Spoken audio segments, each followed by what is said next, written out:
All right, we're here back at the 1996 3A State Baseball Tournament at Bruce Hurst Field on the campus of Dixie College here in St. George, Utah. And we're just about ready to rumble here. Another first-round game, the last one of the day, between Snow Canyon High School and Union High School. The Cougars and the Warriors about to go at it. And we're all excited here and fired up and ready to go. And I think we're going to have another national anthem. You can see the grounds crew out there working on the on the field, and the players are being announced, and then we're going to have the national anthem. I think we're going to do that right now.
And there's the salute to our good old US of A.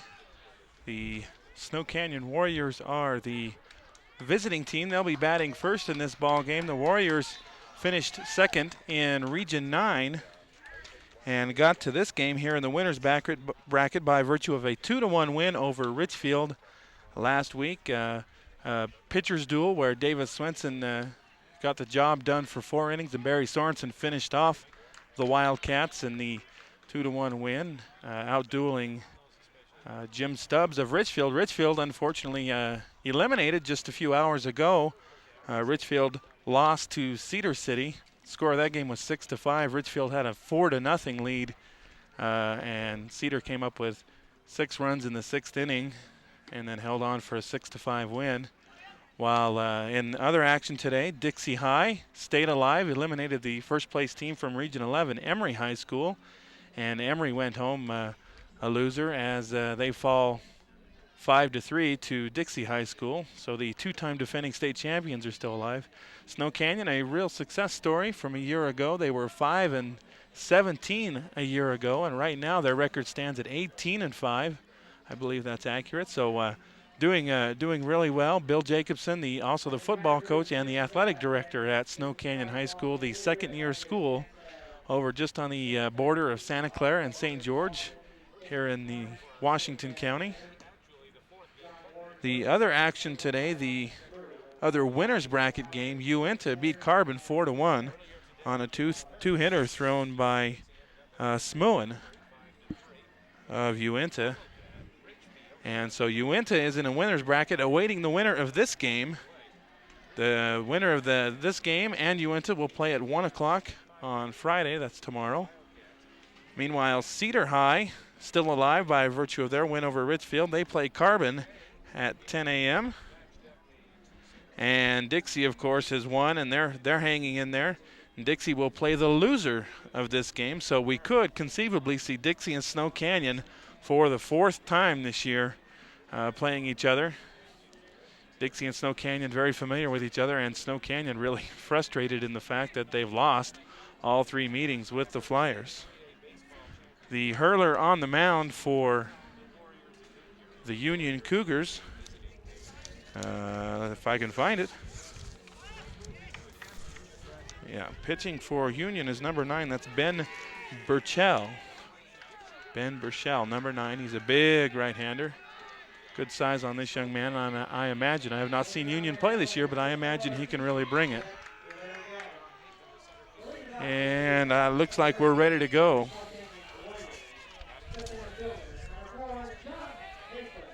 John Hafen has been the leadoff man all year long for Snow Canyon. Nothing different about this game, as number 4 will lead off the game.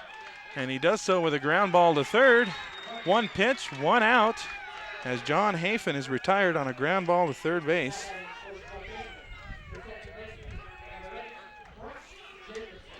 Brock Jacobson up next. Brock is the son of Coach Bill Jacobson, the, like I said, football and baseball coach and athletic director at Snow Canyon High School.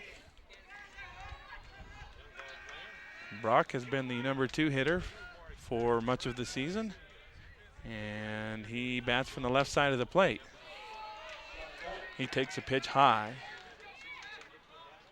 Brock also a receiver on the football team, and it says up on the scoreboard he bats .479. He looks at a strike. 1 ball, 1 strike, 1 out. The shadows are starting to creep across the field. Within about a half hour, the home plate will be covered with shadows, while the pitching mound will stay in the sun for another hour or so. Jacobson takes a strike. 1 ball, 2 strikes. He has yet to swing the bat.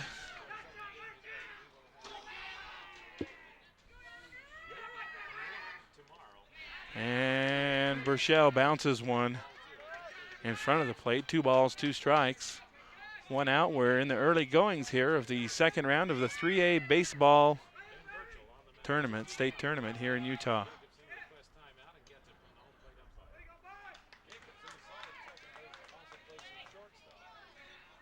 Not much wind. We've had quite a windy day, especially during the middle part of the day. Dust in everybody's eyes.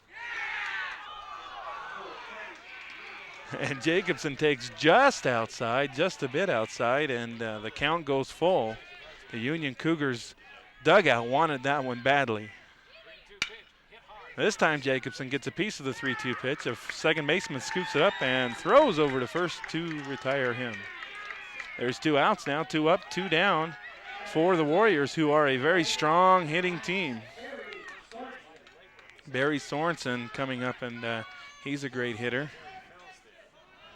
Sorensen also got a good pitching arm. He got the win in that 2-1 victory over Richfield. Sorensen bats .372.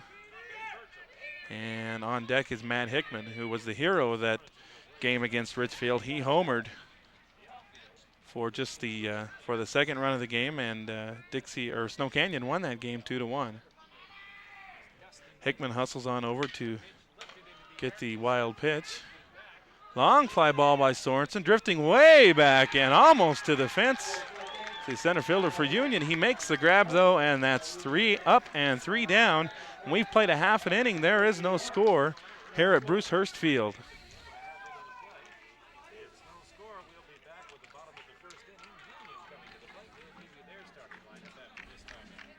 There's a look at the scoreboard. We are sitting here in the shade now, where we are under the right behind the backstop, under the concrete barriers. And the scoreboard and much of the field is still in sun, although it's slowly creeping towards home plate, the shadows.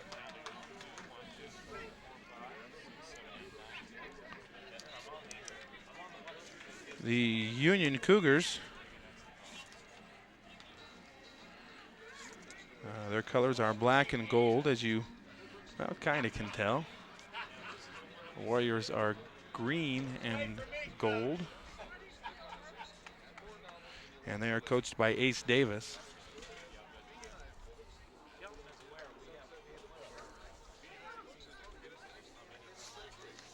Might be worthwhile to go over the all-academic team for the 3A ranks this year. We'll go over a couple at a time.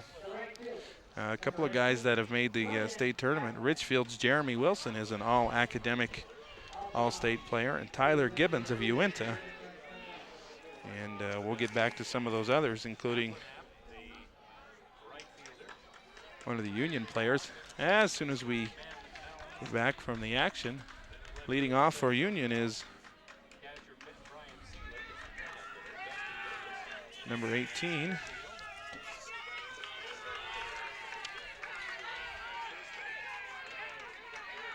On the mound for the Warriors is number 35. I know who that is, but his name escapes me right at the moment.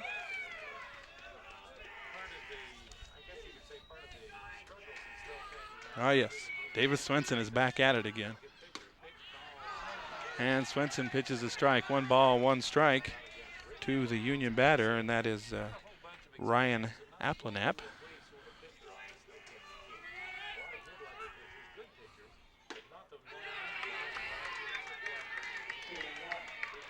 And the count goes to 2-1.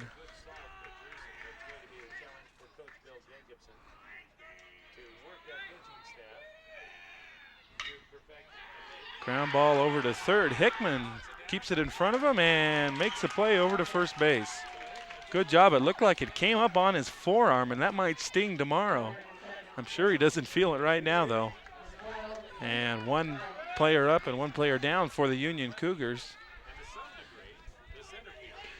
And coming to bat is number 12. That's Ben Malner.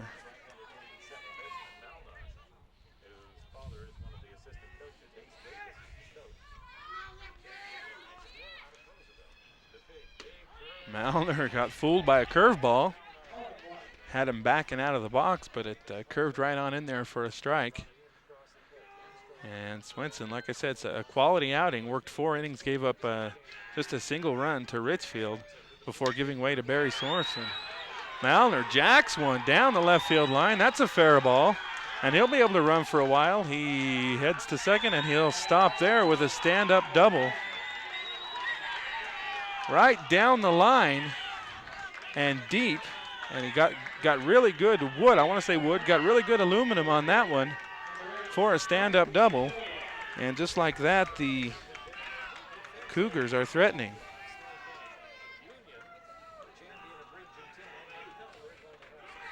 Union, a tough team. They won Region 10. And now batting is Craig Zobel. Union is the team that sent Cedar to the losers bracket last week with a 3-2 win. And they've got quite a decent crowd here. You can hear them yelling, and of course the dugout is participating in that too. 1 out, runner on second base. Zobel hoping to pick up an RBI and give his team the lead, and he fouls one back into the net. Hustling to get that is the man on deck.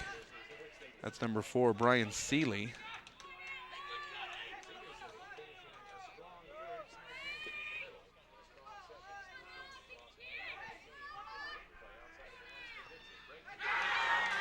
Wild pitch gets away from the catcher, Kyle Graff, and Graff has to chase it down behind the long distance to the backstop. And most of the high school backstops are much closer than the one here at Hurst Field. A good, it's got to be 20 yards behind, maybe 60 feet behind the plate. So the runner advances to third base on the wild pitch. And now a sac fly or even a deep ground ball will score a run for Zobel.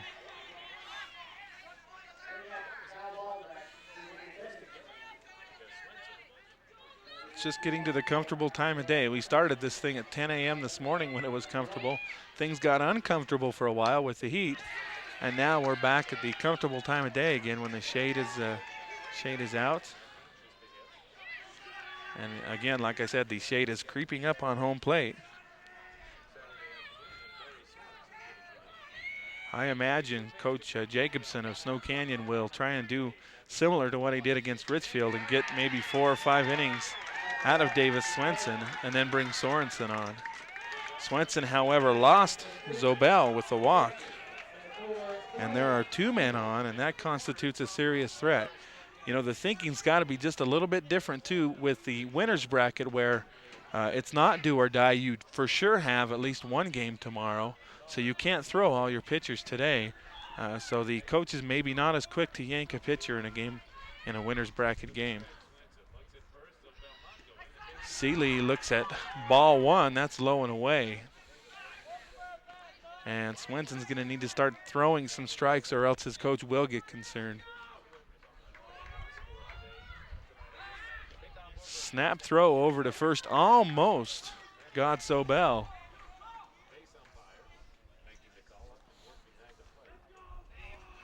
He's got a pretty good move over there. On deck is Dustin Davis. And that's way inside, and right now Swenson is struggling, much like we saw Ryan Rosemeyer struggle this morning for Dixie High. He did not last out of the third inning.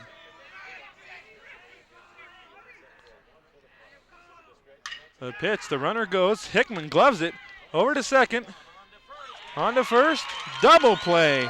And boy, it really looked like the second baseman there, Brock Jacobson, pulled his foot on the throw.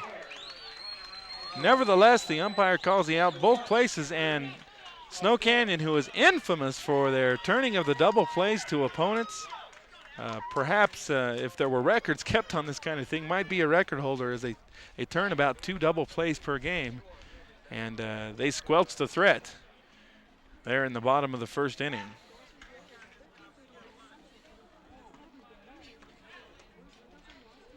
That was a 5-4-3 double play. And the runner would have scored had they not completed that double play. So a good job by Snow Canyon to get the job done, get the double play and squelch the scoring threat. So we've played 1 complete inning. Right now, there is no score, although Union was the first to threaten. We wait now as the Union catcher, who was the batter that made the last out, Brian Seeley, gets on his gear. And in warming up the pitcher while Seeley got dressed up in his uni was number 20, Clint Gardner, a third baseman / catcher, so he knows what he's doing up there.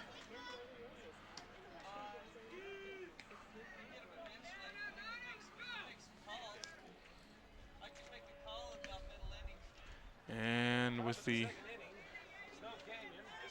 catcher back in, he only gets 1 warm-up throw, and then boom, it's over to third.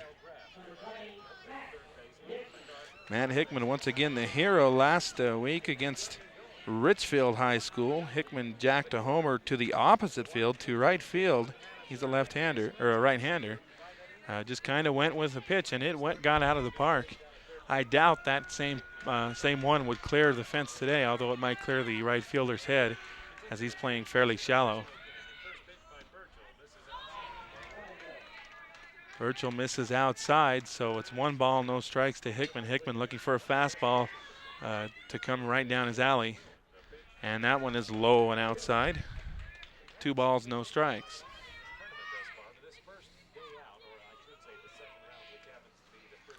Hickman a couple of chances in that first inning, and he jacks one to deep right center field. That'll roll all the way to the fence. Hickman on his horse, he'll round second. He's going to stop there with a stand-up double. He had thoughts on going to third. Coach Jacobson said, no, you stay there. There's no outs. So Hickman is standing at second base with a double as he hit one out to the first security sign out there right below the American flag, and the Dixie flag and the Utah state flag. So Hickman with a leadoff double, and we'll see if they try to sacrifice him over. Now at bat is Nat MacArthur. Nat MacArthur, one of those kids that's been around the baseball program a couple of years, and you've seen him get better and better. He was on the American Legion team last summer. Didn't get a whole ton of playing time, but did get some good experience with some very good ball players for the St. George American Legion team.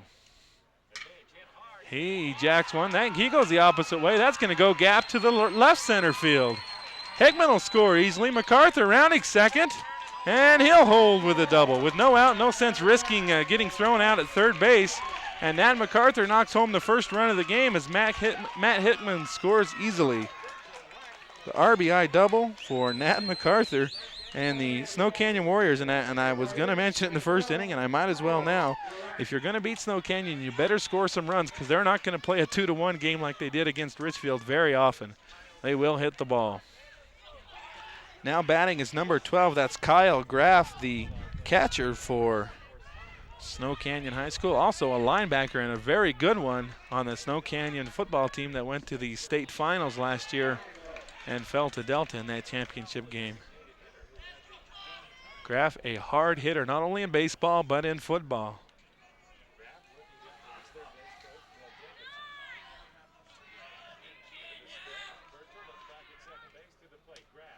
And he swings and misses at that one. Graff and I used to live in the same neighborhood. I would see him around, but most of the time he was in the weight room or the practice field.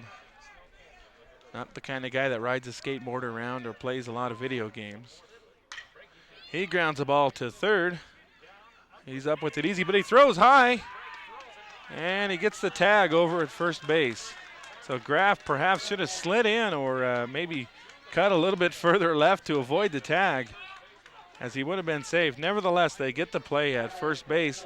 There's one down here in the inning on the 5-3 ground out by Kyle Graff and the nice tag by the first baseman.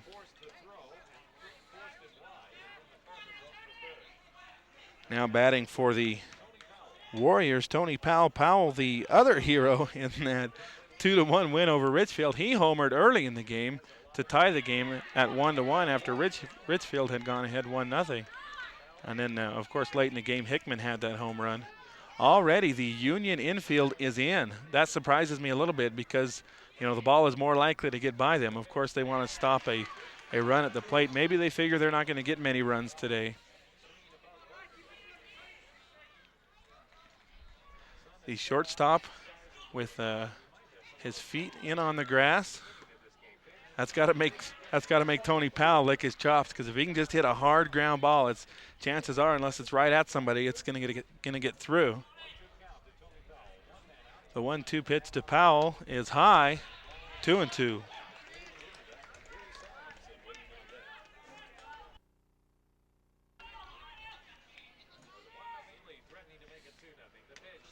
And he swings and misses, and there's two down in the inning as Powell perhaps swinging for the fences there. It looked like he was trying to get all of that one, and not what you need to do with two strikes.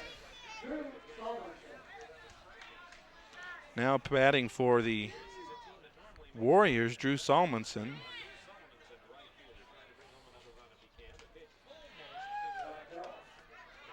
Salmonson playing right field today.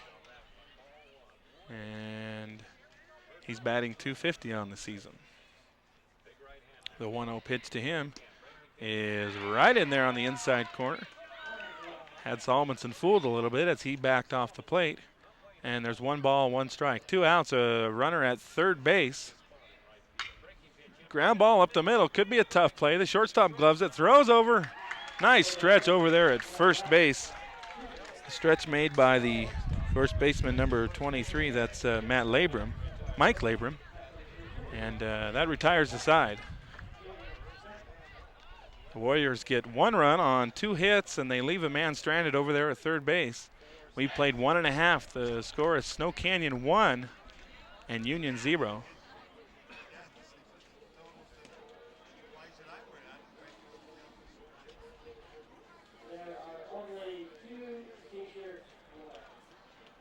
So the Warriors go in order in the first inning and then come up with a couple of long fly balls in the second inning. Gapper to the right center field by Matt Hickman that got him a double, and then that was followed up by a double from Nat MacArthur to left center field, and that scored the game's only run so far.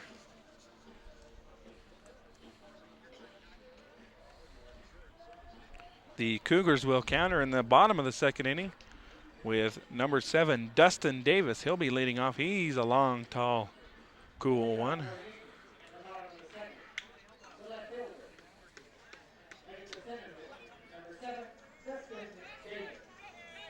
On deck for the Cougars is number 21. That's Jeff Davenport, the third baseman. Back in Bruce Hurst Field, 1-0. Snow Canyon with the lead. Center fielder Dustin Davis and third baseman Jeff Davenport and shortstop Eric Felston due up for the Cougars.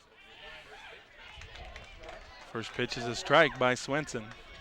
Again, I don't know that Jacobson Coach Jacobson will be real patient with Swenson.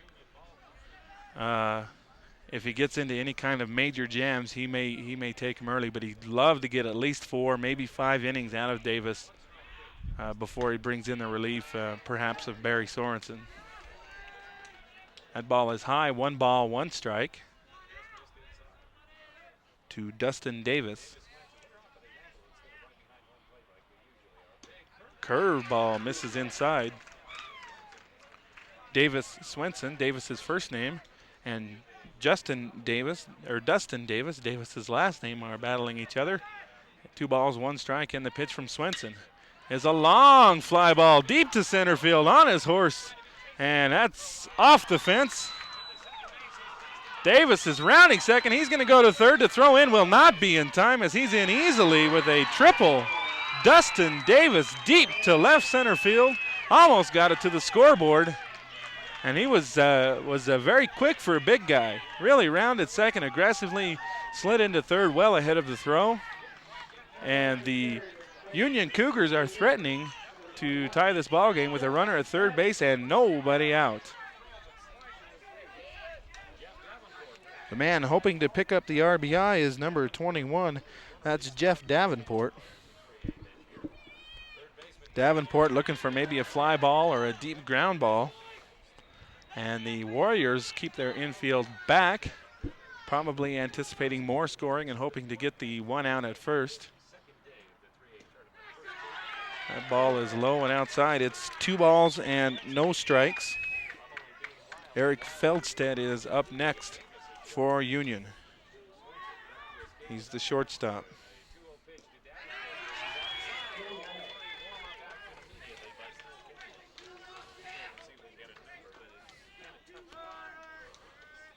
Warriors get the bullpen going already. They're not going to, like I say, Coach Jacobson probably won't be real patient, especially if Swenson walks the guy on 4 pitches, which he just did. So Davenport walks on 4 pitches. Runners at first and third now. There is nobody out.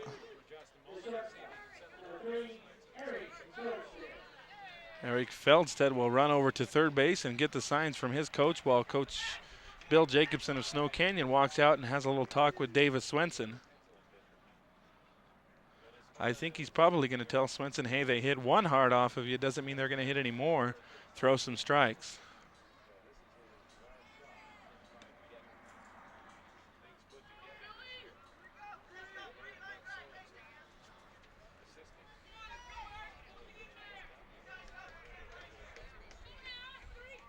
The shadows we talked about earlier have now crept over home plate and just the other side of it, and so the pitcher is pitching from the sun into the shade. Feldstedt jacks one to center field. That'll be over the center fielder's head, and he'll round second base. He's going to go for 3. No, he puts on the brakes. Coming home easily, though, is Jeff Davenport, and just like that, it's 2-1 Union with the lead. A 2-run double by Eric Feldstedt to deep right center field.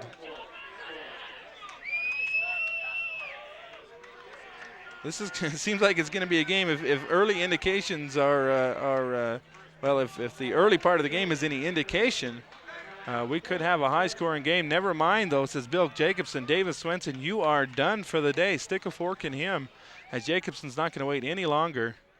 He's seen enough of Swenson. Swenson was a guy they were hoping to count on to be the ace early in the season for Snow Canyon. He had a rough couple of outings to start the year. They kind of put him back in the bullpen and decided maybe they couldn't count on him. Then late in the year, they had him pitch a couple of games, and he was sharp as a tack. So they perhaps maybe thinking they could go with him as the ace here in the state tournament. Not so today. The first pitch from the reliever in warming up is about a half a mile over Kyle Graff's head. The man coming in to relieve for Snow Canyon. Let's see if I can pick that up on the roster. That's number 11. And number 11 is Mark Hall. Hall, a junior. So we're just in the second inning, and already we see our first pitching change as Swenson in the scorebook will go 1+ innings as he does not retire a man here in the second inning, and he allows 2 runs. Those 2 runs coming home on a hammered 2-bagger by Eric Feldstedt, the shortstop.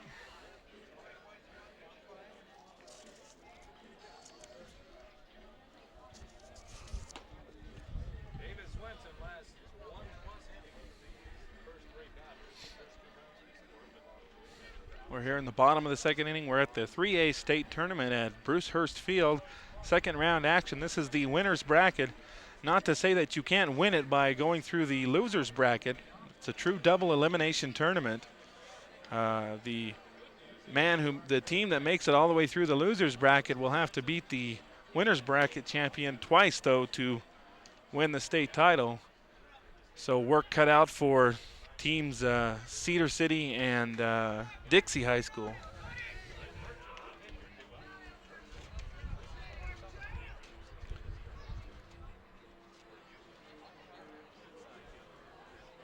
Due up next now for Union as they try to keep the rally alive is Ben Burchell. Ben is a big fella. You can tell he really brings it on the mound, throws the ball very hard. We'll see if he can swing the bat. Right here is a runner at second base, 2-1 Union lead. Hall with a bender. It doesn't bend enough though, and that's ball 1 inside. Mark Hall, a little guy, couldn't go more than about 130 pounds. And I'm being generous. And Hall throws 2 balls so far to Burchell.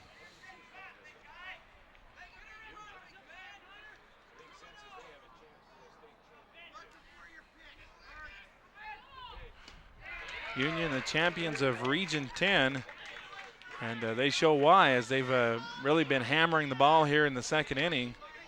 And Burchell is being very patient at the plate before he swings, as he's taken 3 straight balls from the new pitcher, Mark Hall. This time Hall grooves one in there, and there's 3 balls and 1 strike. Burchell may have the swing sign on this one, as the coach may cut him loose. They do, and he fouls it behind him and back into the stands. So the count goes full, and Hall trying to come all the way back on Burchell after falling behind 3-0. 2-1, Union leading, the runner at second base. Scoring position there, and Burchell trying to bring him around. And there's ball 4. So Hall perhaps lost his concentration after battling back to 3-2, as that pitch was not close. And there's the base on balls, and there's runners at first and second. And there are still no outs.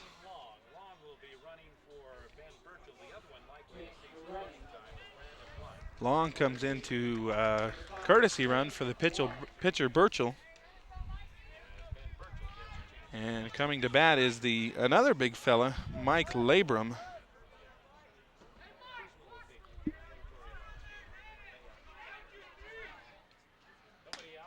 Labrum looks at a strike. Hand didn't go up on the umpire, but he yelled strike. Bigger strike zone with these big guys.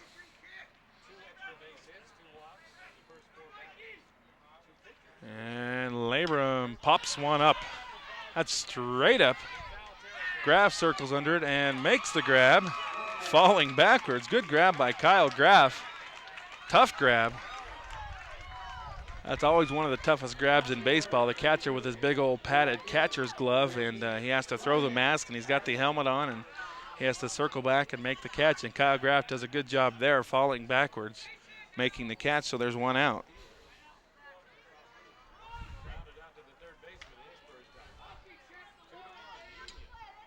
Appleknapp is the batter now. He comes to bat again with 2 men on. There's now 1 out. And he's going to bunt. And they've got the man in a pickle between second and third.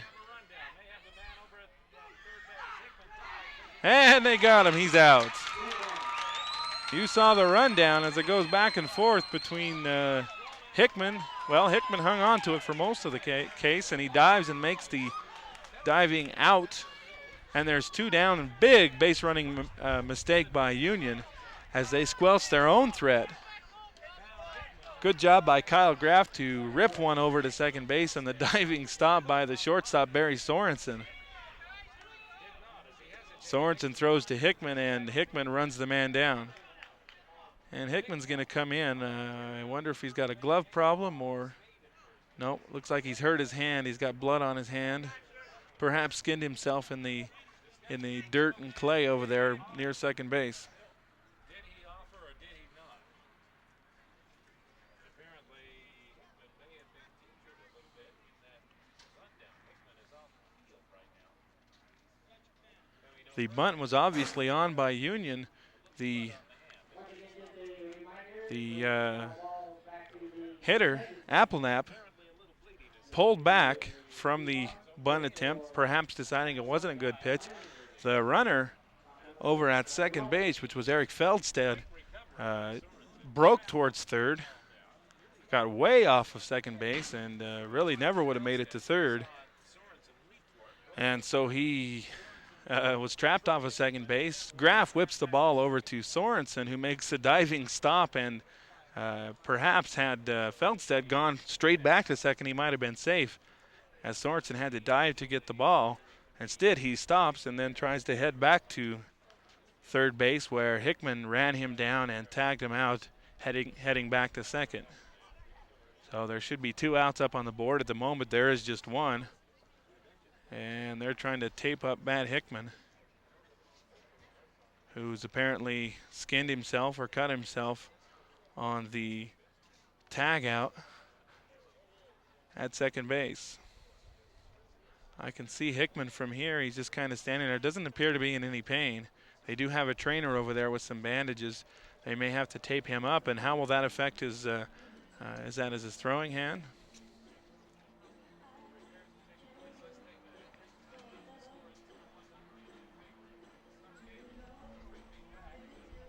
It looks like it may be his, yeah, it's his right hand. So probably his throwing hand. We get a report from Lamont over there. He got a spike in the hand. No serious injury, just a little bleeding. Got spiked in the hand as he made the play. Cut looks like the palm of his hand took a cut.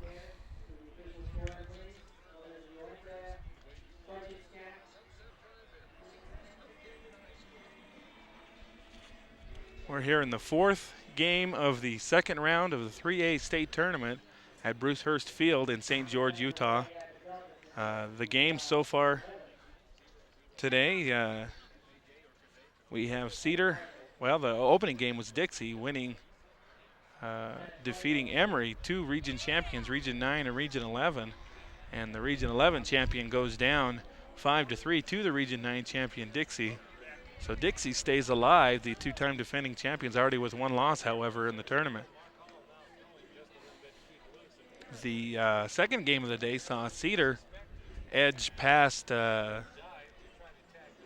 Richfield, and Richfield really heartbreaking losses in this tournament. They lost 2-1 at Snow Canyon, and then they lose today in a close game with Cedar, 6-5.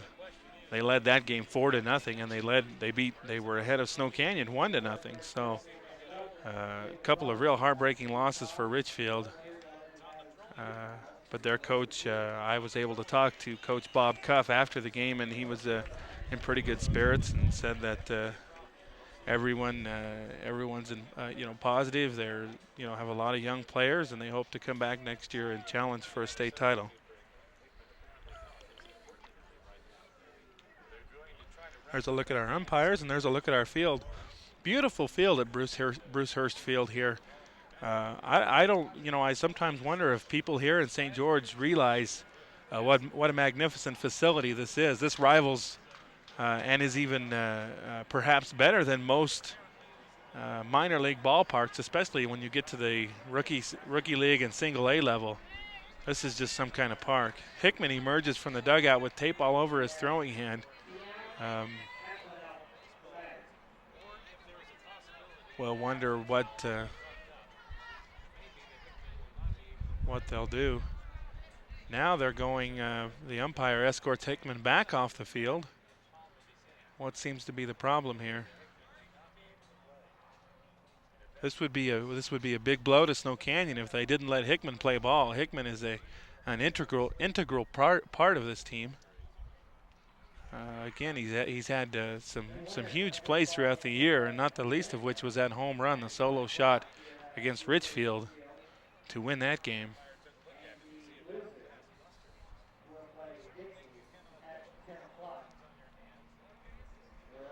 Hickman, perhaps, maybe the umpire escorting him off, feeling that it either was not an adequate wrapping, it would come off, or perhaps they felt maybe he would gain an unfair advantage, be able to rough up the ball.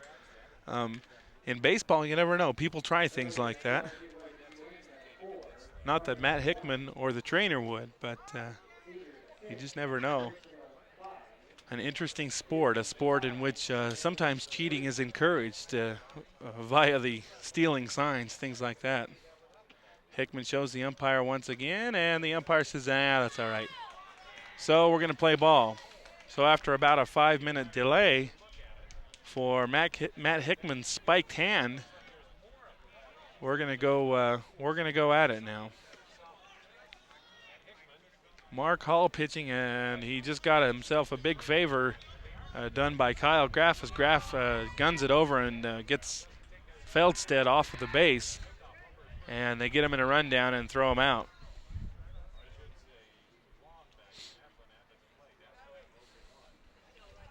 Applenap is 0 for 1. He grounded out to third base his first time up on a ground ball that got Hickman right in the wrist. So far, a rough game for Hickman as he got doinked in the wrist with a baseball that kind of ran up on him.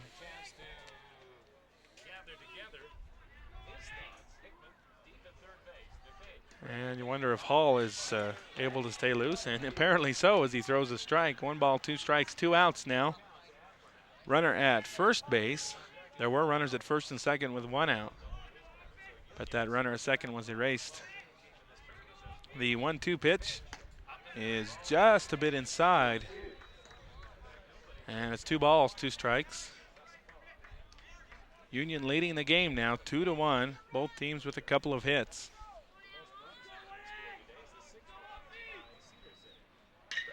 Feldstedt hammers one over the head of Matt Hickman, and that'll go into the corner. And another run's going to score. He rounds third. Here's the relay home. It's not going to be nearly in time. In fact, they won't even throw it. And scoring is that pinch runner, Long. Shane Long, as he came in and pinch ran for the pitcher, Burchell. And it's 3-1 with the RBI double by Applenap.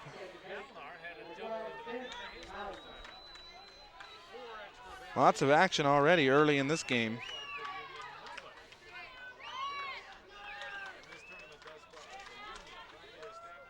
Three to 1, Union leads.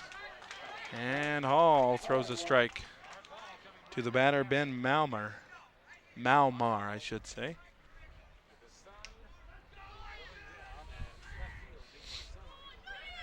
The shade we talked about earlier has now just about reached the pitcher's mound. Hall still in sunshine, but as he comes through with his follow-through, he ends up in the shade.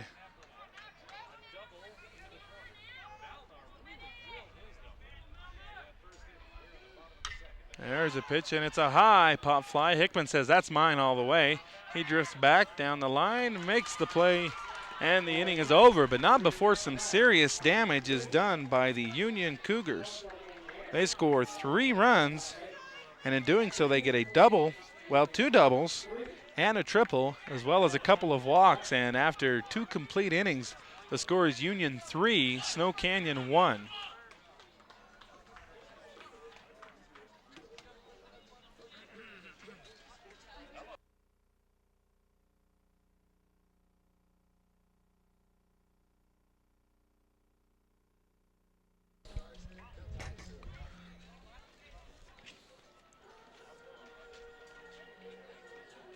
We're at Bruce Hurst Field, where it's been a long time since the pitcher, Burchell, for Union has thrown a pitch.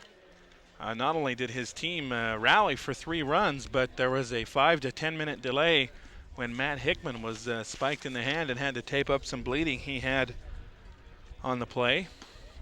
So Burchell may be like he's warming up to start a game again.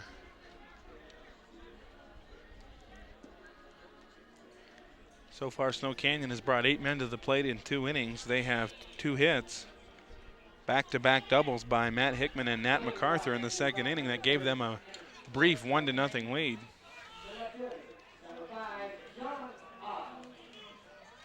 John Odd will lead off as the number 9 hitter for Snow Canyon. And make no mistake, or don't be fooled, I should say, Odd, even though he's a number 9 hitter, can really bring it.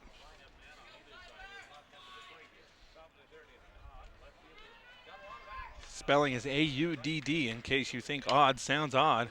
And Odd lifts one into the air, but the second baseman is back easily as he kind of fisted that one. Didn't really get a good aluminum on that.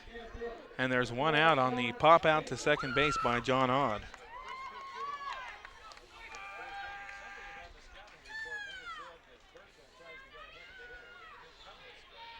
Incidentally, I did the rest of my research and found out that Utah Valley did win the Region 18 tournament and went on to the District 1 tournament.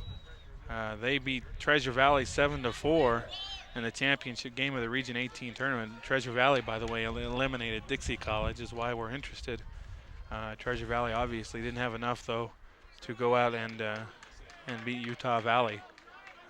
They ended up playing like 5 games in 3 days, which is what teams like Cedar and Dixie will have to do in order to win the state championship, as they're making their way through the losers bracket. There's John Hafen. Hafen grounded out to third, his first time up to lead off the game. And he takes high. Good eye. He's a good leadoff man as he finds his way on base via the walk, and also can pop with his bat. 2-1, 2-1 the count. 1 out, make that 2-2 as Hafen swings through that one. 2 balls, 2 strikes, 1 out. The Snow Canyon Warriors trailing 3-1 as they've already gone through 1 pitcher. Count goes full now on Hafen. And you can bet if it's close, he'll be swinging at the ball on a full count with 1 out, nobody on base. And here's the pitch. He pops up, and that'll go out of play. Back behind me on the third base side.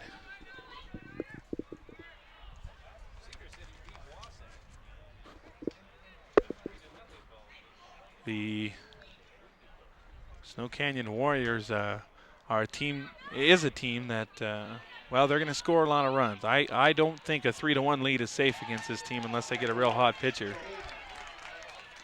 Burchell walks John Hafen, a mistake. Hafen is fast as greased lightning. He's not a man you want on base if you're trying to control the offense of Snow Canyon.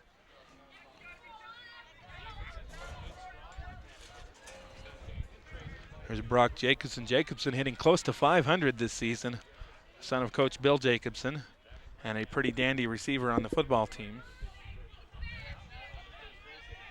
He hits the first pitch to the right side, and that's a base hit. And Hafen's going to round second and go hard for third, and the throw is high, and he got him. Great leaping grab over at third base by Jeff Davenport, and Davenport is able to jump, get down, and make the tag. The throw had to be pretty close. It was pretty close, and a good job by Davenport to make the tag. So a single by Brock Jacobson, and he ends up on second base behind the play. But Hafen, the speedster, is thrown out at third base.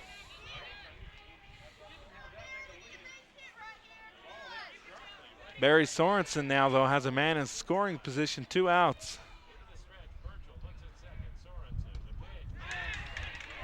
And Burchell throws a strike.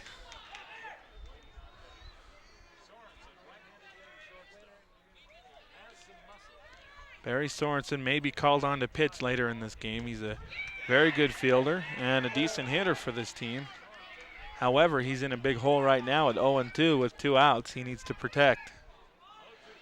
Jacobson at second. Sorensen at the plate. And the 0-2 is hit hard, but right through the third baseman's glove. And they'll hold Jacobson at third, as the left fielder was playing fairly close. And Jacobson just would have been gunned down easily at the plate. So runners at first and third as they flash E5 on that play. That's an error on Davenport. So Davenport makes the great tag out on getting Hafen at third, but then lets the ball go through his glove into left field on the ball by Sorensen. Ball gets away from the catcher, Seeley, but he's able to keep that in front of him. Even though he couldn't find it, Jacobson couldn't go anywhere. Hickman's batting .396, and he has the bothersome wrap on his hand. And he fouls it off. 1 ball, 1 strike. There are 2 outs. Runners at first and third now after the error by the third baseman, Jeff Davenport, for Union. And Hickman hammered the ball his first time up with a double. That ball's inside as Jacobson sneaking up the line, making the catcher Seeley a little bit worried. He comes up with it, fakes to first, looks over to third. The 2-1 pitch. That's inside. 3-1, so 1 pitch away is Matt Hickman from loading up the bases. The pitcher, Burchill, will want to groove one here, but perhaps not too good as Hickman will hammer it. There's a 3-1. Hickman does hammer it down the line. Backing up is Davenport. Makes the grab. Throws to first to get Hickman, and the inning is over. Boy, backing up is usually not a good idea for any infielder, but Davenport does a good job that time of keeping it in front of him, making the grab, and then making the throw to get Hickman to retire the side. So the Warriors threaten with the walk, the single, and the error, but they get nothing. And we've played 2.5 innings, and Union still leads at 3-1.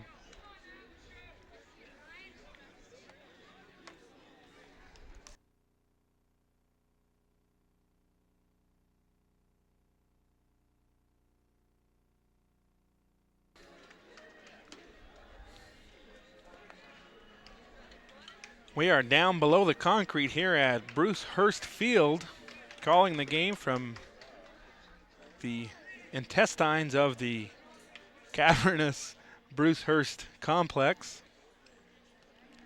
We're behind the backstop and slightly to the third base side, only about 50 feet or so from the catchers from home plate.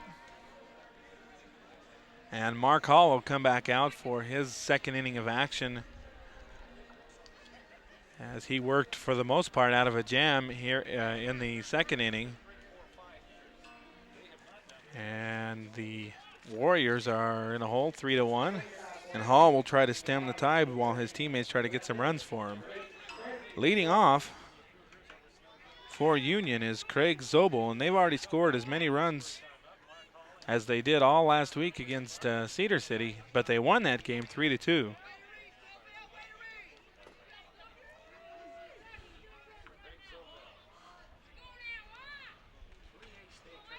Zobel, Z-O-B-E-L-L, the hitter, and he walked his first time up. And he's got a good eye as he takes ball 2 there. 2 balls, no strikes. We're in the bottom of the third inning. Mark Hall, the second pitcher for Snow Canyon, as Davis Swenson was yanked in the second. And there's a called strike for Hall.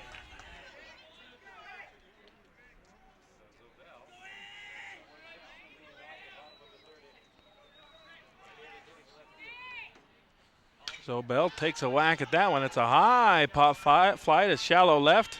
Sorensen back. He loses it in the sun. Perhaps thought one of his teammates had called him off, but nobody was there as they figured he had it. And just like that, there's a base runner, and I guess they have to give him a hit. Nobody touched it. So there's a single for Craig Zobel. Greg Zobel and Brian Seeley coming to the plate. Seeley, who hit into a double play his first time up. And Brian Seeley is coming up now. Seeley, number 4, another big guy for Union. And he hit into a double play his first time up. That ended the first inning. The Cougars have threatened in every inning so far. He hits a little number to the second baseman. He throws it over to first for the double play. As boy, oh boy, what is Zobel doing off the bag in the first place? Little number, I guess he thought maybe that would get over the head of Brock Jacobson, but Jacobson had a beat on it all the way. Makes a grab and the snap throw to first base for the double play. And again, Snow Canyon noted for their double plays and their sharp defense. They do it again. And poor Seeley has been at the receiving end of both of those double plays. Now batting is Dustin Davis for Union. Davis jacked himself a triple his first time up. Hit that over the head of the center fielder. And that one's inside. So 2 balls, no strikes. Hall falling behind once again.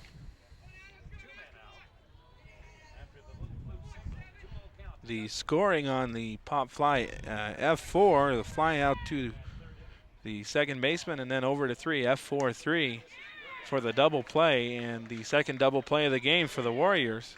However, Hall is trying to get a base runner once again as he's worked at 3-0 now on number 7, Dustin Davis. Perhaps it's better that Davis walks and hits another triple. Davis, the big guy, takes a strike at the waist. And Hall is one of those guys that's going to get out and walk around the mound every time he throws a pitch. I remember him pitching during a game against Pineview earlier this year, and he does that a lot. He likes to think about every pitch. He's got a routine where he pitches, then he walks around the first base side of the mound and comes up from behind. And with the swing and the miss, the count is full. Here's a pitch from Hall, and it's a high pop fly. Sorensen has this one, and this time he'll take it. And that's the third out of the inning. So the little bloop hit that nobody wanted to take doesn't cost Snow Canyon at all, as they end up going 3 up, 3 down anyway via the double play from Jacobson over to the first baseman, Nat MacArthur. So we've played 3 complete innings, and right now it's all Union. The Union Cougars with a 3-1 lead here at Bruce Hurst Field.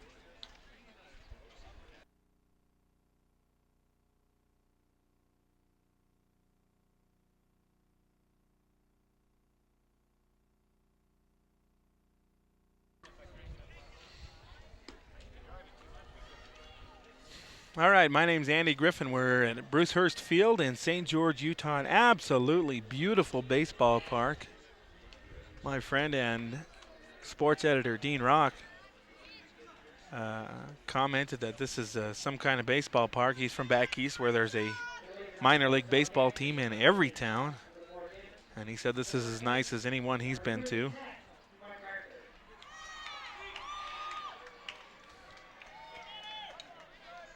And the facilities are really nice. They keep the infield just spectacular. In fact, the grass looks like a carpet. It's not, but it looks like it. It looks like AstroTurf. It's so well kept. Leading off for the Warriors is Nat MacArthur. He's a .378 hitter this season. And the first pitch is a strike on the outside corner.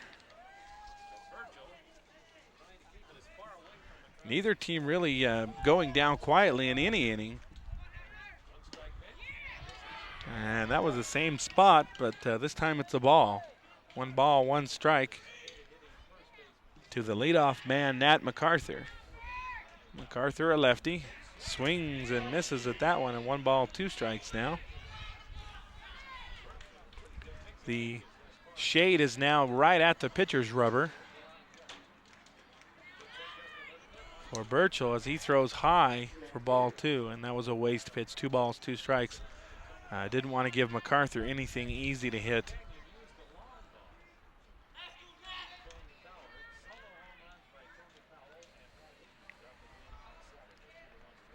And there's a pitch, and that's low. So good eyes by MacArthur as he works the count full after falling behind 1 and 2. And here's the payoff pitch. 3 balls and 2 strikes, nobody out. And it's a ground ball to the left side. The shortstop gloves, picks it up and got him. MacArthur hustled up the line and perhaps thought he was safe. And he is called out. Disappointed young man. There's 1 out, though, here in the top of the 4th inning. And the Snow Canyon fans imploring their team to get a rally going as MacArthur goes down 6-3, and batting is Kyle Graff, the catcher. Graff had his first home run just a little more than a week ago against Pineview. First home run of the year. I said, congratulations, Kyle, after the game, and he said, yeah, it's about time.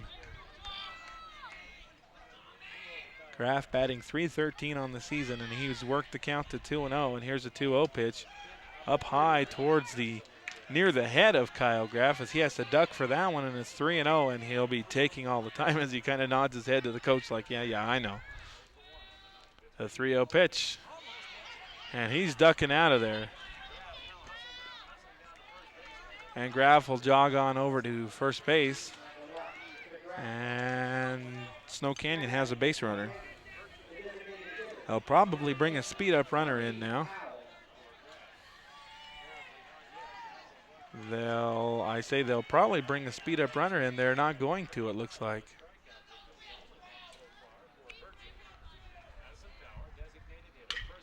Powell knocks one over to third. Easy double play ball to second, but the first baseman drops it on the relay to first. Oh, that's going to have to be a E3 or an E4. Fielder's choice and an E4.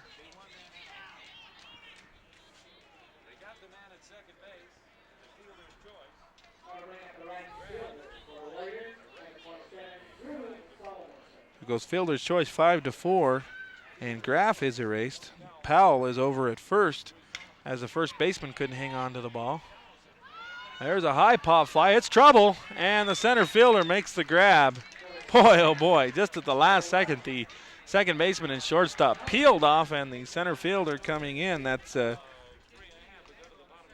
Dustin Davis, makes the grab. He must have had a loud voice that said, get out of the way. Anyway, that's the F8 to end the inning. So Snow Canyon squanders a minor opportunity. And we've played 3.5 innings. The score is still Union 3, Snow Canyon 1.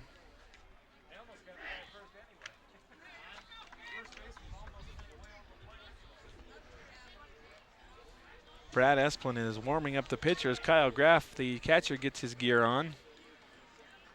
Esplin also the bullpen catcher, and he has played quite a bit hitting-wise this year. And he does play right field. Also the fullback, or one of the fullbacks on the Snow Canyon football team. And here comes Graff with his gear on. So the Warriors falling behind here early, and they haven't really been able to generate any offense since those back-to-back doubles by Matt Hickman and Nat MacArthur in the second inning. They led briefly 1-0, but in the bottom of that inning, Dustin Davis tripled, Davenport walked, and then a 2-run double by Eric Feldstead. And then Ben Burchell walked, and Mike Labrin flew out, and then an RBI double by Applenap.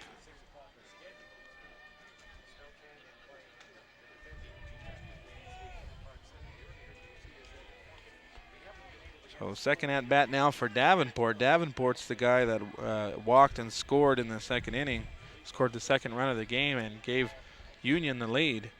And Hall, with all his rituals and his walking around the mound, is now ready to go. We're in the bottom of the fourth. Jeff Davenport versus Mark Hall. And Davenport bunts. Hall up with it. He barehands it, throws to first, and he got him. Good play with the bare hand by Mark Hall.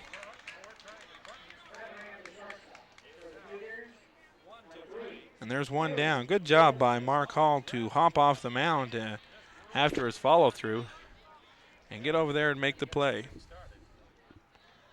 And now batting for Union is Eric Feldstead. Feldstead, number 3. He got a 2-run double in the second inning, but then got picked off on a rundown on which he bloodied Matt Hickman's hand with a spike to the palm. Again, Mark Hall doing the ritual, walk around the mound after each pitch, even if it's a strike. And there's strike 2, and Hall will walk around. He goes counterclockwise for those of you who are scoring at home. And he started, he's mostly in the shade now. As he goes into his windup, he's in the sun.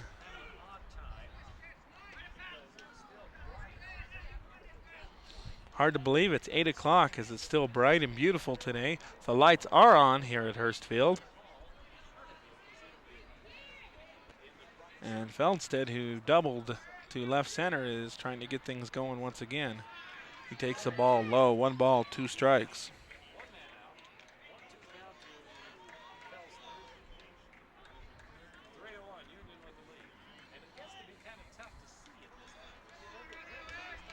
I have a feeling, you know, the third baseman is completely in the shade. The shortstop is now standing in the sun, Barry Sorensen. Boy, oh boy. A swing and the miss by number 3, that's Eric Feldstead. Feldstead threw his bat after he swung and missed and looked over at the umpire like, oops, sorry, I'm embarrassed. Don't throw me out of the game. And good pitch by Mark Hall. Mark Hall known for his strikeouts. And Feldstead, again, he came off the field with a grin on his face like, oops, I threw my bat. Please don't get angry at me, umpire. Burchell, now the batter, trying to help himself. And he looks at a ball low, fastball. We're in the bottom of the 4th, a 3-1 Union lead. Neither of these teams with a loss yet in the state tournament. If Union wins, Snow Canyon will face Region 9 rival Dixie in a loser-out game tomorrow at 10 a.m. right here at Bruce Hurst Field. Boy, oh boy, oh boy, would that be a dandy. With the season on the line, Dixie's already beaten Snow Canyon 3 times this season. There's a ground ball to the second baseman who can't hold on to it. Brock Jacobson just kind of took his eye off it like he was ready to make the throw over to first base, but he never had the ball in his glove. That's an E4.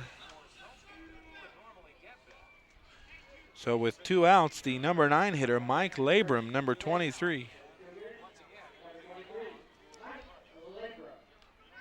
Labrum, another one of those big boys from Union High School. They grow him big there.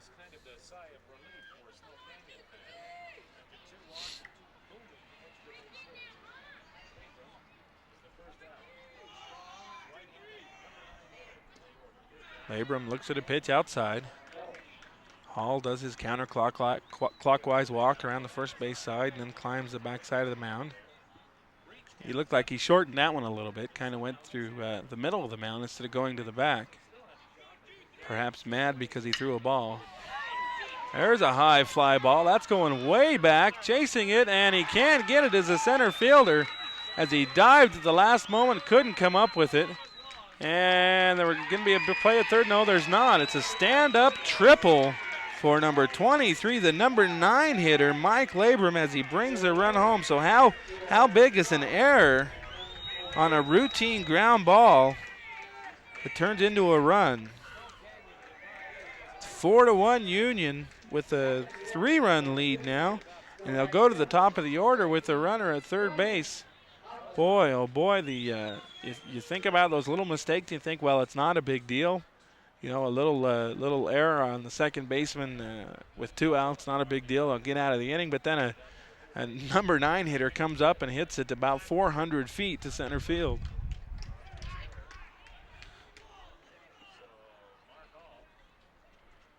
Seems to be a little hold up in play. I guess that's the coach of Snow Canyon going out giving a little direction. And Mark Hall is ready to go to the leadoff hitter. That's Ryan Applenap.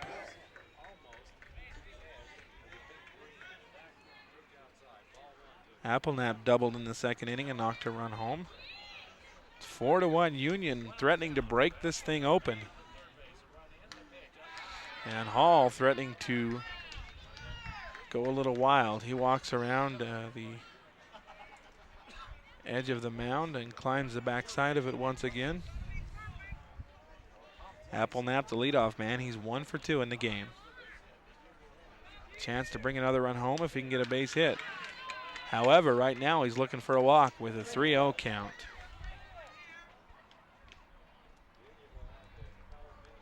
This is the time of the game where the coach is not as quick to yank a pitcher because, quite simply, there is another day. You don't need to do that. The Union players coach to square to bunt on a 3-0 count, perhaps to distract the pitcher. Whatever, it worked anyway, and the walk is issued to Applenap. So there's runners at first and third with 2 outs, and this is what you call a 2-out rally. An error on the second baseman as Burchell reached. Then a triple by Mike Labrum knocked Burchell home, and now a walk by Ryan Applenap. And there's runners at first and third with a run home already, and it's 4-1. Union leads by 3 runs.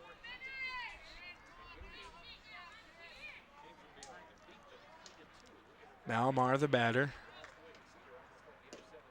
looks at another ball. 5 straight balls now. Well, no, I'm sorry. There was a strike, I believe, on Applenap. But it's 1-0 right now to Malmar. Wind now blowing straight to left field.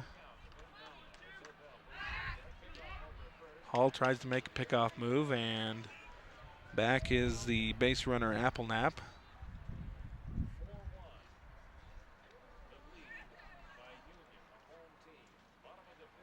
Most of the infield now bathed in shadows.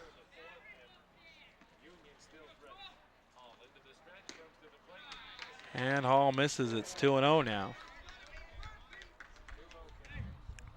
Graff strolls out about 15 feet towards the mound.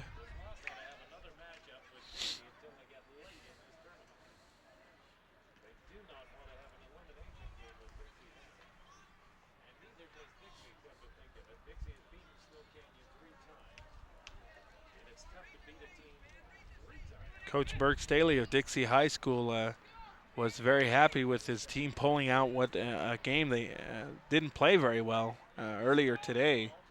They're still alive as they beat Emory 5-3.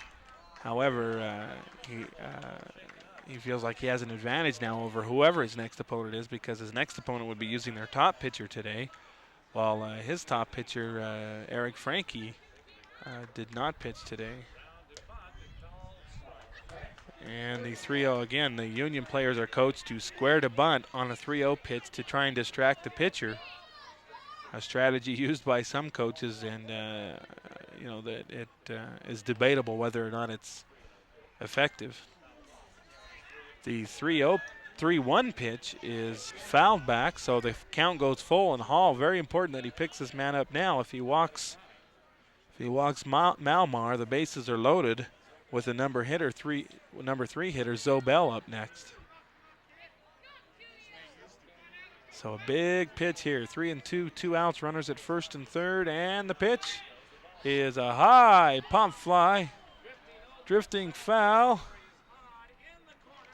And Odd makes a great catch in the corner, just barely in foul territory, in the sunshine, right in front of the foul pole, out there down the line in left field. So a good job by John Odd to make the grab and save what would have been at least one more run.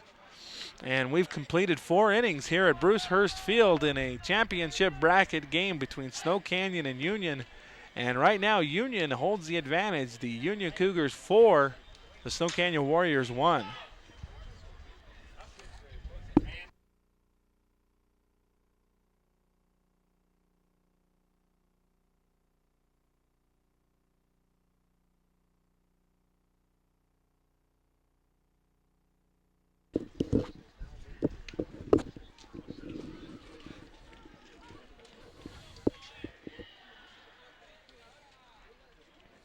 Already 2 teams have been eliminated from this tournament. Both teams from Region 11. Emory, the Region 11 champion. Ridgefield, the Region 11 second place team, are gone.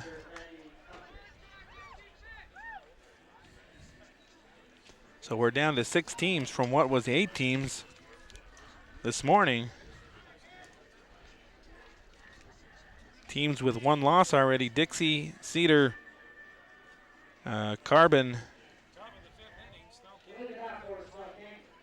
and whoever loses this game will have 1 loss, and then Uinta without a loss in the winner's bracket, and the winner of this game will be without a loss.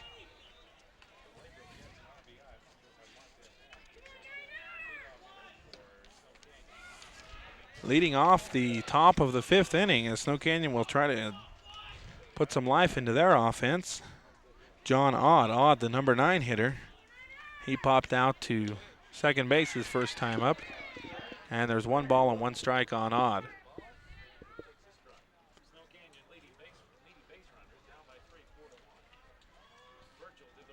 Odd watches 1 go low and outside. 2 balls and 1 strike. The game seems to move much quicker when Union is out in the field, as Birchall, a quick worker. As soon as he gets the ball, he steps back on the rubber and he's ready to go. And you get a batter like Odd who's willing to go ahead and go with that, and you've got some quick baseball. Odd jacks 1 into left field. That could be trouble. Nope, the center fielder comes in front of the left fielder and makes the grab, and there is 1 out in the top of the 5th inning. We're back to the top of the order for the Snow Canyon Warriors. Pretty decent crowd for Snow Canyon here, as you can hear them exhorting their team to get something started. John Hafen walked his last time up, and he grounded out on the first pitch of the game to third base to Jeff Davenport, who made a good play and threw over. So he's 0 for 1 in the game. And he chases that one down in the dirt, and he's in a hole, 0-2. He's batting .344 this year.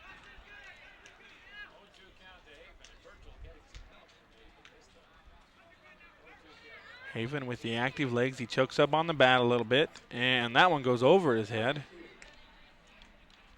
And there's 1 ball, 2 strikes.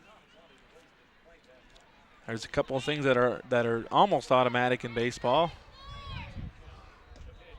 And Hafen strikes out, swinging on a pitch that was well outside. And there are 2 outs here in the top of the 5th inning. As the Warriors are down to their last 7 outs, they trail 4-1. 2 things almost automatic in baseball. A 3-0 count a batter is going to take, and it's probably going to be a strike by the pitcher down the middle. The other is if it's an 0-2 count, the pitcher is going to waste a pitch somewhere in the dirt or up really high. Birchall throws that one right down the pipe for a strike. Jacobson, his last time up, singled, ended up being stranded at third in the 3rd inning. And that time, Jacobson waves at the air. And he's in a hole, 0-2, 2 outs, and Snow Canyon may go quietly here in the 5th inning. The 0-2 pitch is snagged by Davenport. The big fella makes the grab over at third base on a line driver that was about 10 feet high. Davenport climbs the ladder and makes a great grab to retire the side, and we've played 4.5 innings. So far, Snow Canyon's only managed 1 run. They trail the Union Cougars 4-1.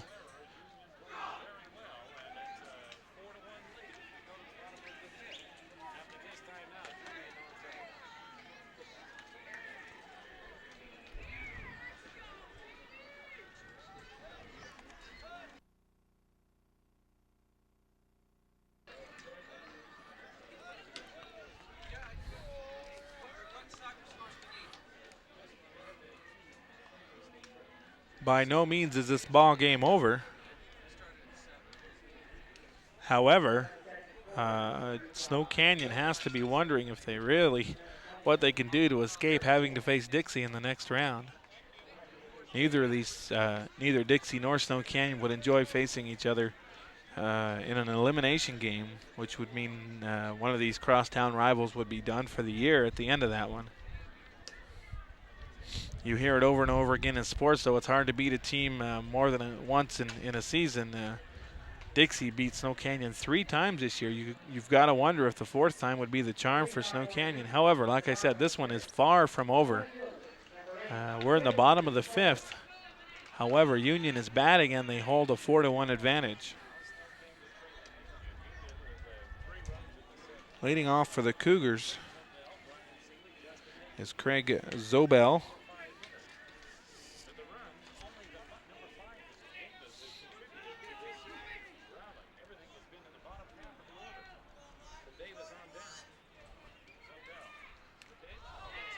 And Zobel is hit in the left side. He's okay, and he'll jog on over to first base. So Hall displaying a little bit of wildness. Zobel hit by the pitch. I honestly don't believe in high school well, I don't believe that any pitcher intentionally hits the other player unless it's a rivalry situation where they're really angry at each other. And even then, that's usually left for the big guys in the big leagues who can afford $25,000 fines. Incidentally, Pete Harnish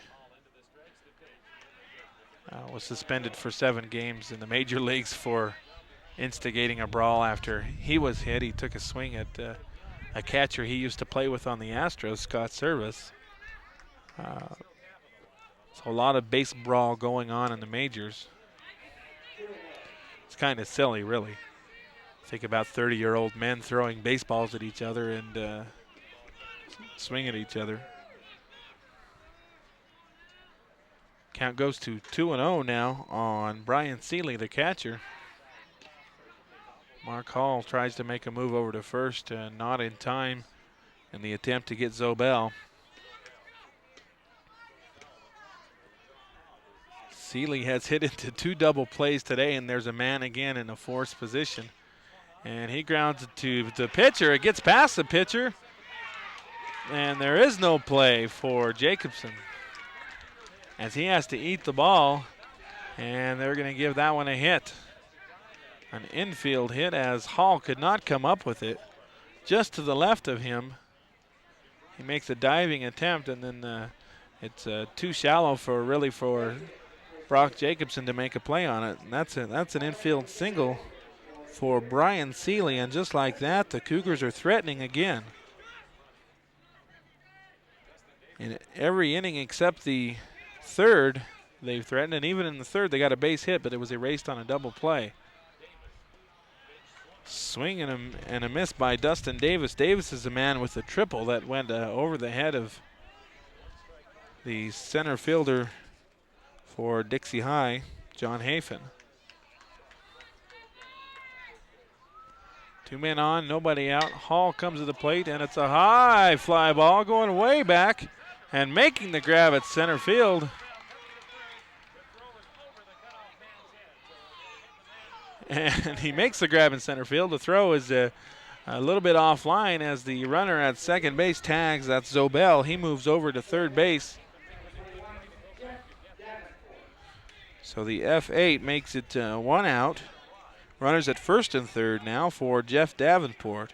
He's walked and grounded out in this game. He grounded out back to Hall. Hall might want to be alert.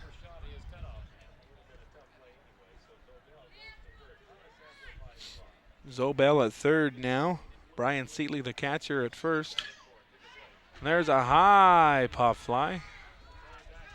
Drifting back is Brock Jacobson. He's got it, and he'll run it back in, and the runners will have to hold on the pop out to second base. There's 2 down. So Hall has almost worked out of a serious jam, first and third, nobody out. However, or first and second, nobody out. However, here's Eric Felstead, who doubled in the 2nd inning and knocked home 2 runs, and if he doubles now, he'll probably knock home 2 more. Felstead did strike out in the 4th inning.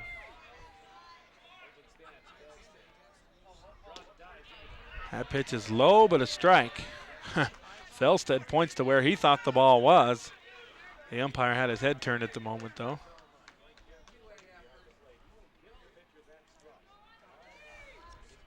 And the 0-1 pitch from Hall to Felstad is jacked into right field. On his horse is the right fielder, and he makes the grab. Good job by Tony Powell.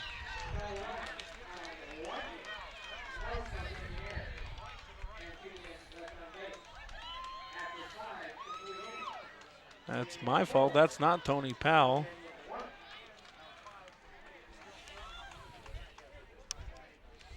But the fly out to right field ends the inning and ends another serious threat for the Union Cougars. Union, amazingly, has had runners in scoring position in every inning except one, and even in that inning they had a base hit. So we've played 5 complete innings, and now the shadows engulfing the entire field as the sun has gone behind the mesa here in St. George. We played 5 complete innings. It's Union 4, Snow Canyon 1, and the Warriors are down to their final 6 outs to try and get something going.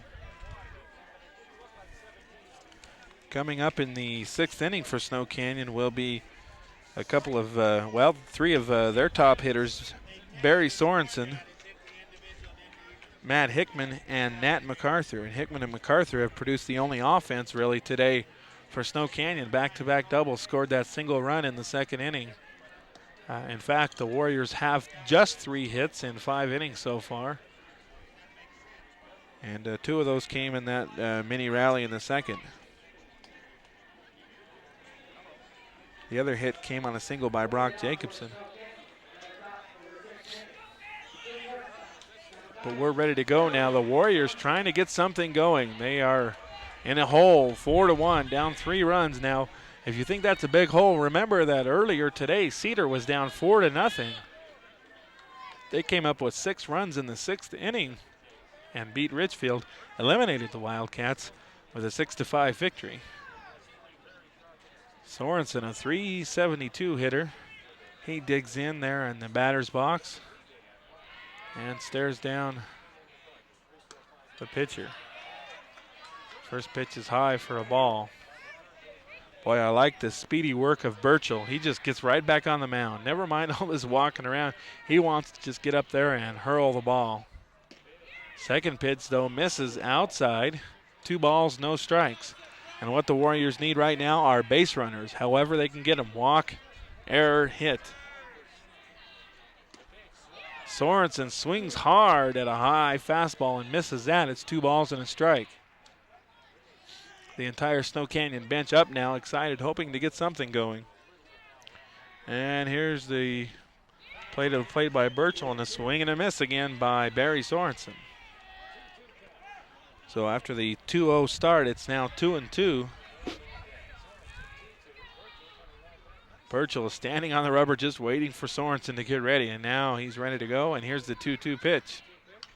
And he fouls that back into the net. Last year they have this heavy duty chain link fence that's about 10 feet tall behind the backstop. Last year it went all the way up above the stands. This year they've got the net down there. High fly ball by Sorensen. That's going to be an easy out to center field. And there's one down as Sorensen goes down on the fly out to center.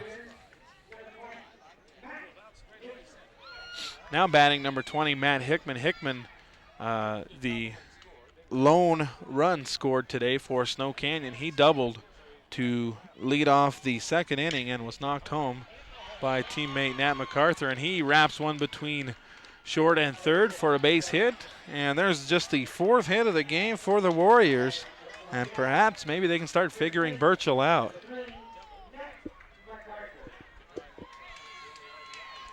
Nat MacArthur producing the only RBI of the game with his double. And Snow Canyon hoping to get something going.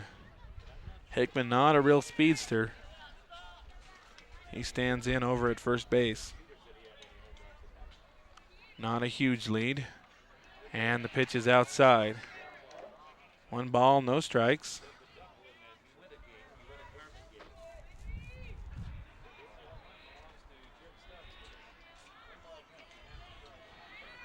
The light's starting to be some effect now as they're illuminating the room. Soft bouncer to the shortstop.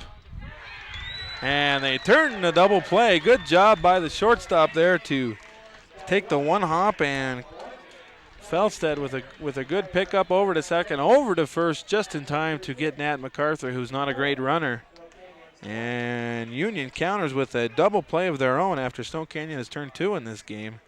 That's the old-fashioned 6-4-3 to retire the side, and Snow Canyon will be down to their final 3 outs.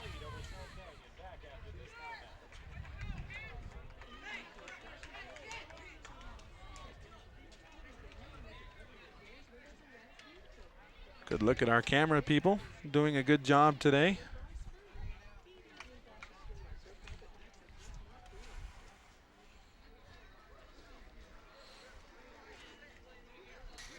Hey, there we go. Beautiful Bruce Hurst Field here in St. George, just off of the freeway.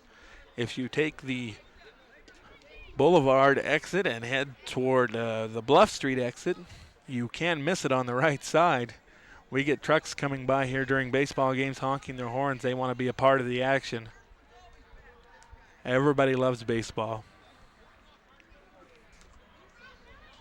We played 5.5 innings here in the final game of the day at the 3A state tournament's second round here at Bruce Hurst Field. And Union holds a 4-1 advantage. The Cougars defeated Cedar 3-2 just less than a week ago, about 5 days ago, last Saturday. Cedar stayed alive today by beating Richfield. And Union on their way to perhaps beating up on the number 2 team of Region 9, which would mean the number 2 and number 1 team would have to meet tomorrow. Mark Hall trying to finish things out. He misses with a curveball inside. Only break in the zeros up on the board for the Warriors is a little blip in the second inning as they scored a single run then. Other than that, Burchell has been masterful. Hall throws low, and it's 2 balls, no strikes. What the Warriors really cannot afford to do is give up anything else here in the 6th inning. They're already down 3 runs. A 4th insurance run would mean even a grand slam would only tie the game. High fly ball to left field. That's going deep. Odd with it. No, he could not hold it. Odd looks like he got a glove on it, but he could not hold it. And Burchell, the pitcher, is doing a great job with the bat this game. And in fact, Burchell, if you're going to name an MVP so far, he's the man. He's doubled, he's reached on an error, he's walked, he's scored twice. And of course, he's pitched a 4-hitter, allowing just 1 run to a high-scoring Snow Canyon team. The pinch runner comes in for Burchell, and the batter is Mike Labrum.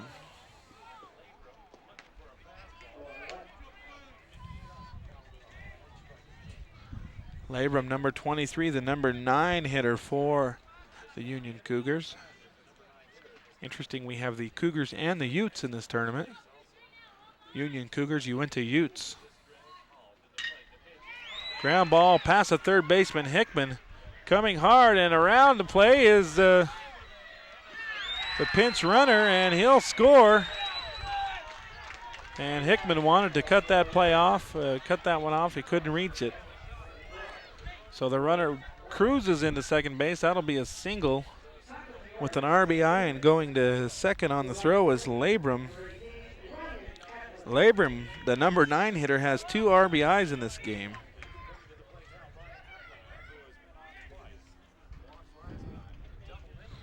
So it's 5-1. That's the magical number. A home run with the bases loaded would tie the game at this point, but the Union scores any more, then you've got a real rally you need to get together. Ryan Appleknapp, we're at the top of the order now, and boy, I'll tell you what, the Union Cougars might as well enjoy the bottom of their order. Those are the guys that have gotten things done today. Applenap pops one up on the right side. Graff tries to chase it. It blows back in, and it's a foul ball as Graff cannot come up with it. It kind of drifted back in towards the line and landed just foul, and Graff touched it, and then it was an automatic foul ball. Probably would have bounded fair had Graff not touched it. The Union coach comes in and wants to know what the call is here.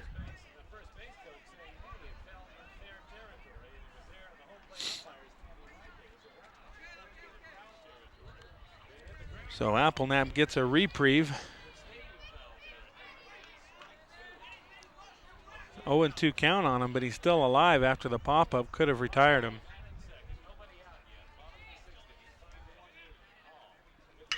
Hall delivers. It's a long fly ball to center field, going way back, and making the grab is Hafen. And hustling over to third base is the base runner Mike Labrum as he tags on the play and moves along, and he's at third with just one out. So a deep ground ball, perhaps a fly ball, could score the runner now. Malmar is the batter, and he looks to get that insurance RBI. And Coach Jacobson, realizing the importance of this run right here, moves his infield in.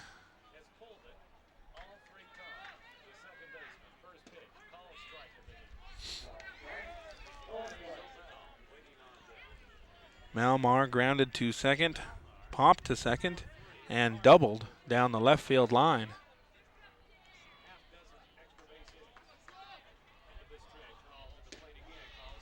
Hall with another strike. Good job by Mark Hall as he gets ahead of the hitter. 0-2. Now he needs to waste a couple of pitches, maybe get Malmar to go fishing. And here's the pitch. A little too much plate on that one as he gets it into left field. Sorry about that. As John Odd makes a play and throws it back in, and there really wasn't a whole lot of time for the runner Labrum to tag up. And so the runner holds at third, a fly out to left field. There are 2 outs, and here's Zobel. Zobel will have to get a base hit to get the run home. He is 0 for 1. He's been to the plate 3 times. However, he's walked, been hit by a pitch, and does have a single.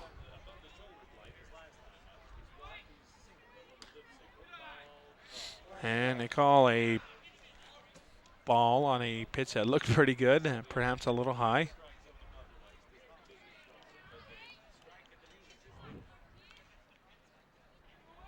Want to know the count, and that one's just a bit outside. No, he called a strike. 1 ball, 1 strike. Score is 5-1. Union bringing home an insurance run here in the bottom of the 6th. Snow Canyon will have its work cut out for it in the 7th. That one's low, 2 balls and a strike.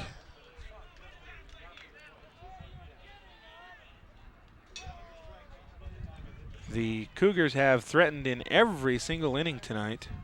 Minimum of 3 batters came up in the 3rd. However, one of them got on a single and then was doubled off. They've had runners in scoring position in every inning except that inning. And they've scored 3 in the 2nd, 1 in the 4th, and now 1 here in the 6th. They seem to thrive on even-numbered innings.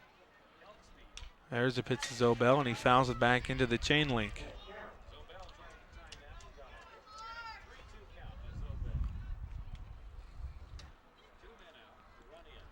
Chasing it down is the catcher who's on deck, Brian Seeley. The count goes full now to Craig Zobel. And the pitch. Zobel popped it up. Lots of foul ground. Hickman wanders over, but can't get there. He was coming right up against a very, very solid concrete wall. And I'll tell you what, I wouldn't want to go full speed at that concrete wall either. That wall is not forgiving. Hickman's already been beat up a little bit in this game. Took a grounder off of the forearm and took a spike in the palm, and the right palm, his throwing hand. So full count now for Zobel. Hall 3-2, 2 outs for Hall as he tries to squelch this rally, and that is low for ball 4. So Hall loses Zobel. Zobel will wander over to first base. Runners at first and third for Brian Seeley. And I'm sure Coach Bill Jacobson is very, very reluctant to bring on a reliever at this point in the ball game. He just wants to get through this inning and maybe try and get a rally going, and then he can worry about a reliever. They have a tomorrow. They have a matchup if they lose with Dixie High School. And right now it doesn't look good for Snow Canyon. That pitch is low and outside. Hall needs to throw some strikes or he will get yanked, though.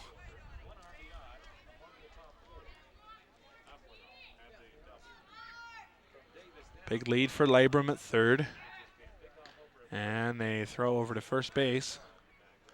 MacArthur doesn't even attempt a tag on the man at first, Zobel. Seeley hoping to get some more runs for the Cougars. He pops it out of play to the right side.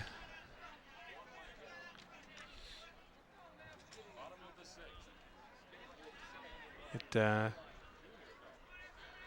looks brighter on our screen really than it does in person here at the stadium.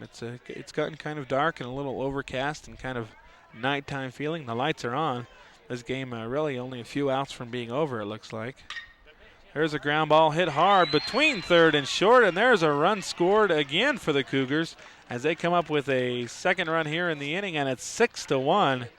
Union extending its lead as the RBI is a single for Mr. Brian Seeley.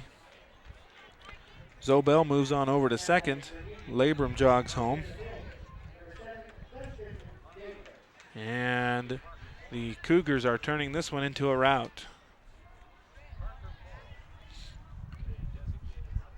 What this sets up is just a huge game at 10 o'clock tomorrow morning.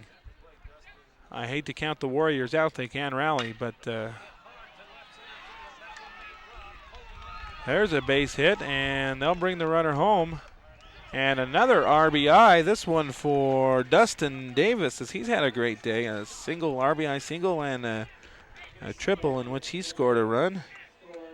And now there's runners at first and second as Seeley wanders home. And sorry, that's my fault. Zobel wanders home. There we go. Seeley's over at second, and Dustin Davis is at first, and Jeff Davenport, who's had a pretty good day with the glove today. And unfortunately, Jacobson can't watch anymore. He's going to have to bring in another pitcher as Hall just couldn't get that third out here in the sixth inning.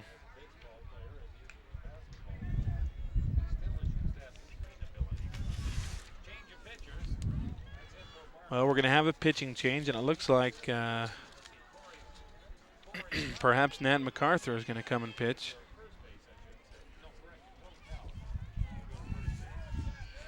Corey MacArthur will go out to, well, let's see, Tony Powell will go out to right field. And the pitcher will be number 3, Nat MacArthur.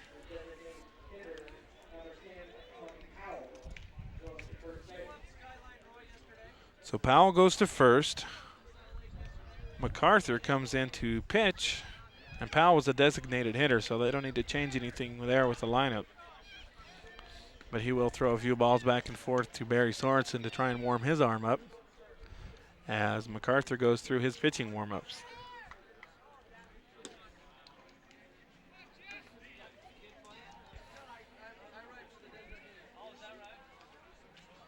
Score right now is Union 7, Snow Canyon 1. The Warriors kind of falling apart here late in the game as they give up 3 runs here in the bottom of the 6th. And Union has picked up 11 hits. The Union Cougars flexing their offensive muscle.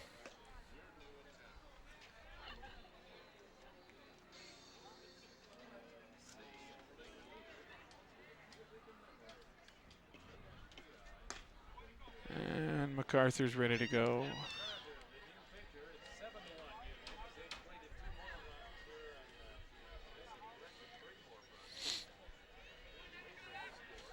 Three runs already home now for the Snow Canyon Warriors as they, or rather for the Union Cougars, as the Snow Canyon Warriors find themselves in a 7-1 hole. And they've got just 3 outs left and the bottom part of the order to try and make up for it. MacArthur's first pitch to Davenport is high, which is hard to do against Davenport as he runs about 6'5".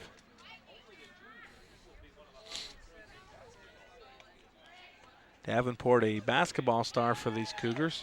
And there's a strike right at the knees for Nad MacArthur. MacArthur, a left-hander. About 8 inches shorter than the batter Davenport. And Davenport waves at a curveball, and it's 1 ball, 2 strikes. 2 outs. We're in the bottom of the 6th. Union leads 7-1. The Cougars 7 runs, 11 hits, 1 error.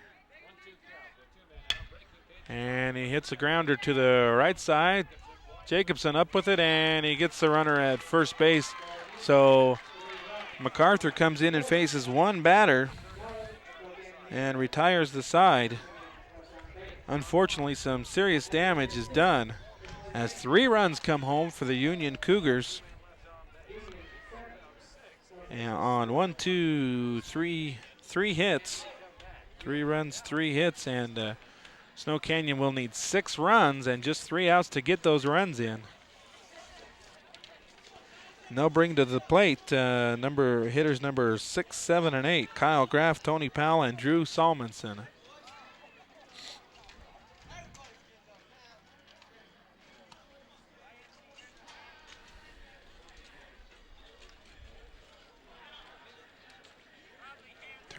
Turned into a very pleasant evening here at Bruce Hurst Field. And perhaps the happiest man, the man who feels the best right now, is a guy by the name of Ben Burchell. Burchell, the pitcher, who has pitched a gem so far, a 4-hitter against the Snow Canyon Warriors. He has also come up with some damage with his aluminum bat. He's got a double and a walk, and he's reached on an error. He scored all 3 times he came to the plate.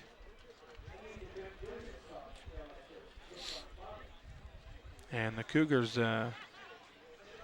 who beat Cedar City, the number 3 team from Region 9, 3-2 last Saturday, can now hand the Snow Canyon Warriors their first loss here in the 3A tournament.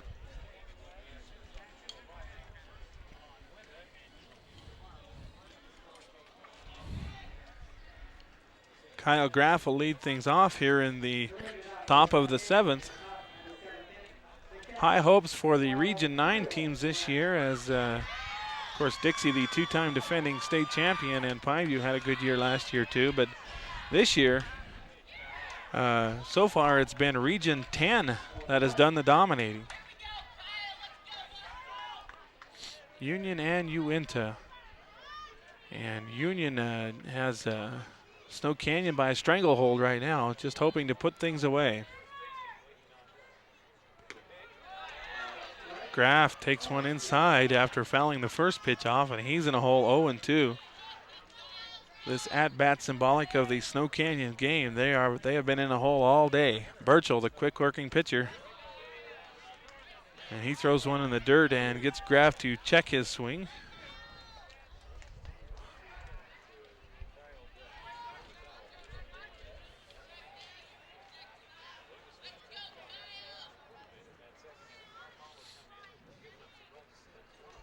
And here's the 1-2 delivery. And Graff nubs one into center field, and that's a base hit. Just the 5th hit of the day for the Warriors, and that one wasn't hit especially hard, but it was where it was placed, right over second base. And the Warriors have the first man on base. I've seen some pretty good comebacks this year, but I don't believe I've seen one from 6 runs down or more. Tony Powell will try to keep things going. And he jacks one to deep left center. And that's to the fence. Graff will come on, and he'll be rounding third. The play at the plate. And he got him as he tags him in the head. Boy, oh boy, they should have never sent the runner. Coach Bill Jacobson sends Kyle Graff, and Graff is gunned down at the plate as the catcher was up the line, but he was able to reach out and tag Graff as he goes by. And with no outs, I have to wonder if that's a wise decision to send the runner. Nobody out runners. It would be nobody out runners at second and third. Instead, on the double, there's a runner at second, but Graff is gunned down at the plate. Powell over at second. Drew Solomonson. No, Brad Esplin is going to pinch hit for Drew Solomonson.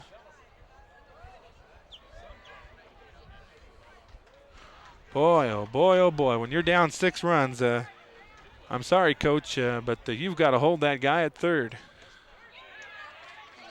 Unless you're absolutely positive he's going to score.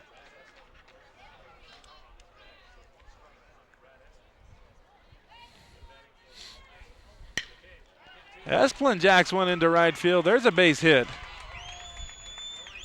And this time they hold the runner. Boy, oh boy, now that run would have scored, and so that's how costly that play at the plate was. So runners at first and third. Good job by Esplin to jack one into right center field. There's runners at first and third now with 1 out.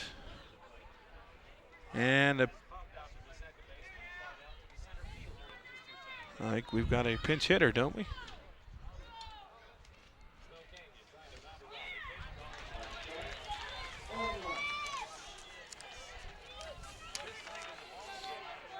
The batter is number 7, Jason Segmiller.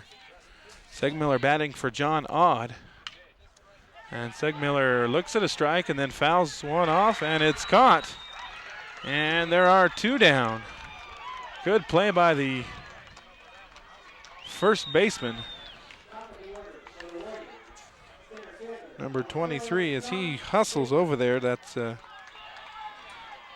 Mike Labrum.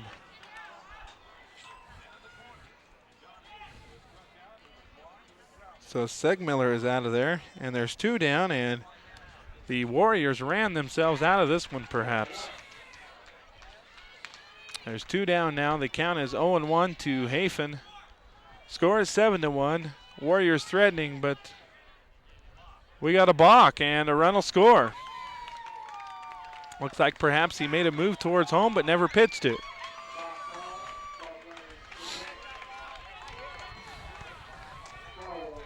See that call more and more, and you know, people always ask each other, well, what is that call? Well, you know, nobody really knows.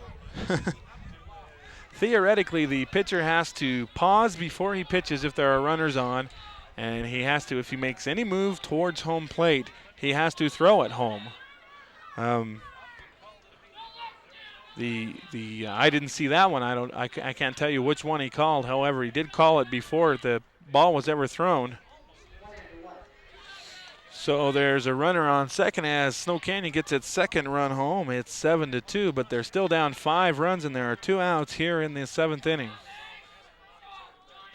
John Hafen trying to keep it alive. He gets a little number to the pitcher. Pitcher Burchell picks it up and throws him out at first, and the ball game is over.